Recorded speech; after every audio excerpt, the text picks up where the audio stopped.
Welcome to the Wisdom Inspired Talk podcast. Thank you for joining me today. I am Yomi Akipelu, your wisdom coach, speaker, teacher, and author of Blow the Cap Off Your Capability and other books. In this podcast, we will learn from the wisdom of wise men and women from ancient and contemporary times. We will glean wisdom from books, biographies, teachings, quotes, and sayings of sages through the ages. So let's dive right in. Today we'll be speaking about wisdom. But first, for a quote and a story.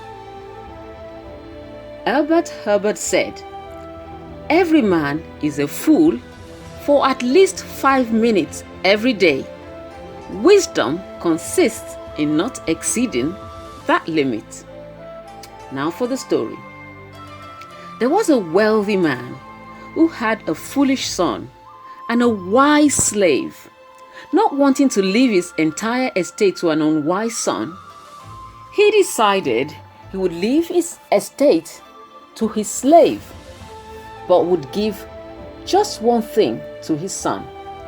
He told his son he could choose anything out of his vast estate. Absolutely anything. The son was flummoxed and decided to seek counsel from a wise old man. The old sage advised him to choose his father's slave, since the slave belonged to the father. He did as advised, and consequently, all that the slave inherited became the son's possessions. He took wise counsel and turned out not to be a fool after all.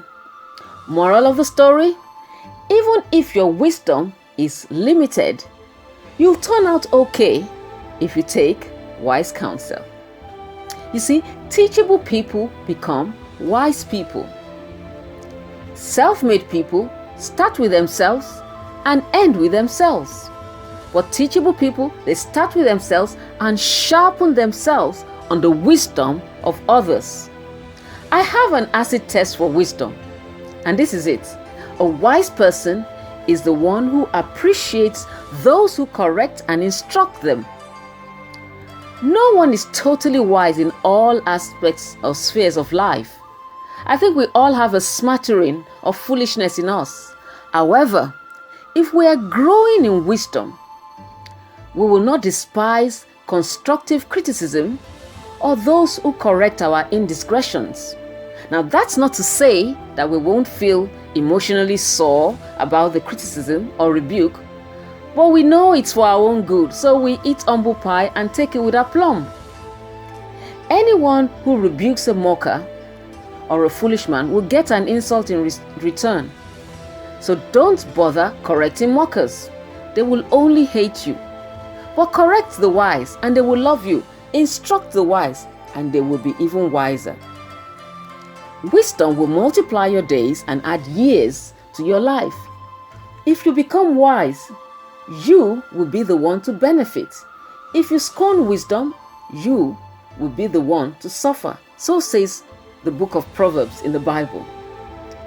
Brian Discrow humorously said, "Knowledge is knowing that a tomato is a fruit, but wisdom is not putting it in a fruit salad."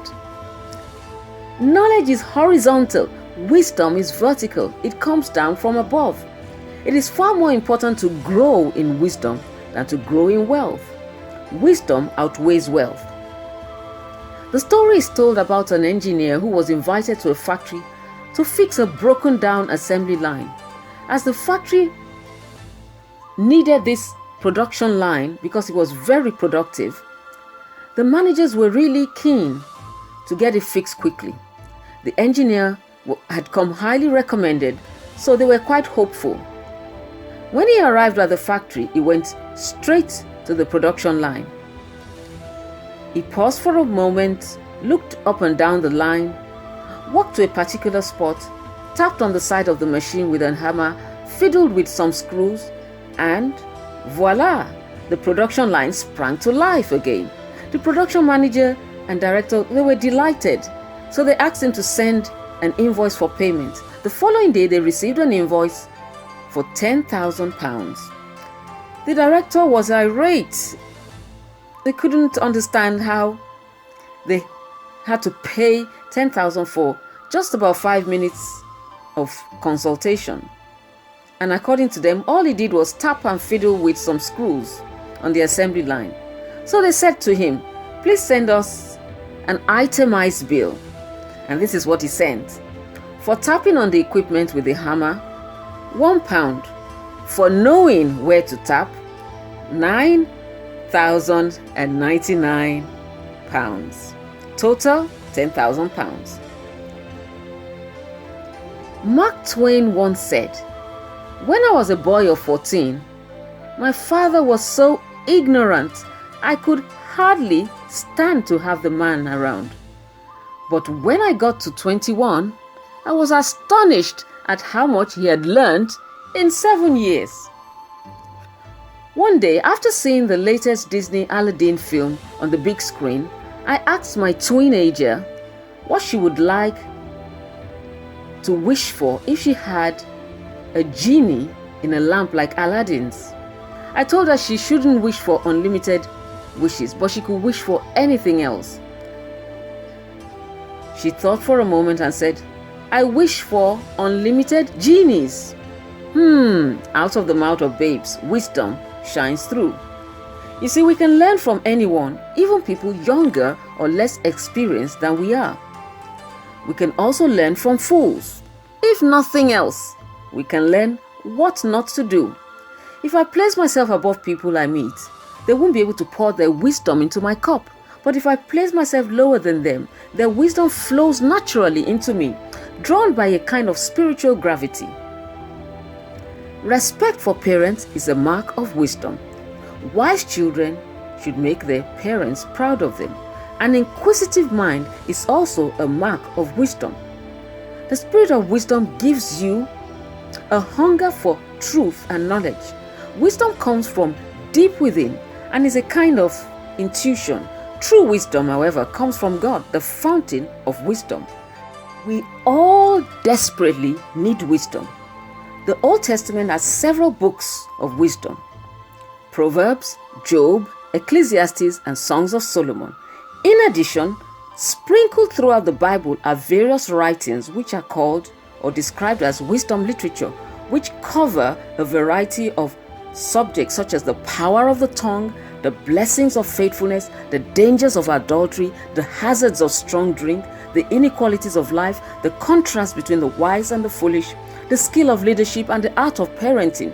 This wisdom is a kind of sanctified common sense. It leads to greater self-understanding. It gives you the ability to cope in life and to stare through and master its challenges. Wisdom is the art of staring through the battles and the blessings of life and living skillfully in whatever conditions you find yourself. It is a sort of legacy good parents want to hand on to their children. Where is wisdom to be found? True wisdom, in my opinion, starts with a relationship with Jesus Christ. And this is far more valuable than anything the world can offer. Wisdom is not just about knowledge. It teaches that to be wise is to live well. An example of wisdom is excellence in speech, honest and truthful communication with words that are righteous and true. King Solomon in the Bible was a man with both great wealth and great wisdom, but he could see clearly that only great wisdom ensures the best future. The path to wisdom is not taken by steps, but by choices. We do not become fools because we lack the right information. We become fools because we love the wrong things. Wisdom is the ability to choose right over wrong. Wisdom teaches you that before you swing your axe, you choose your tree. You decide what your life is about. You decide what is worth living for.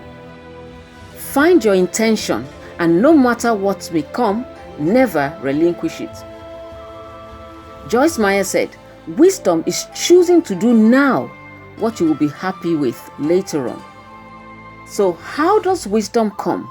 How do we become wise people? How do we grow in wisdom? Wisdom comes, I think, primarily by a willingness to listen to and learn from others.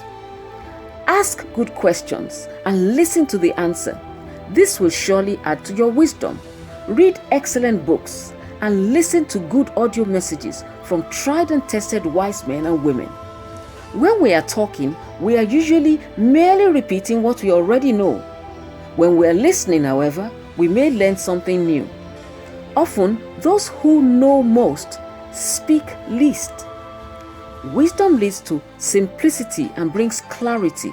Wisdom is holistic, and it's shown not only in what we say, but also in what we do not say and how we live.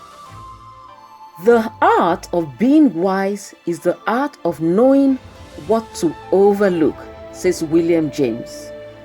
Knowledge is a process of piling up facts, but wisdom lies in their simplification. And that is all for today. Until next time, keep on growing in wisdom and maturity. Blow the cap off your capability. Be unstoppable. Be awesome. I'm cheering you on.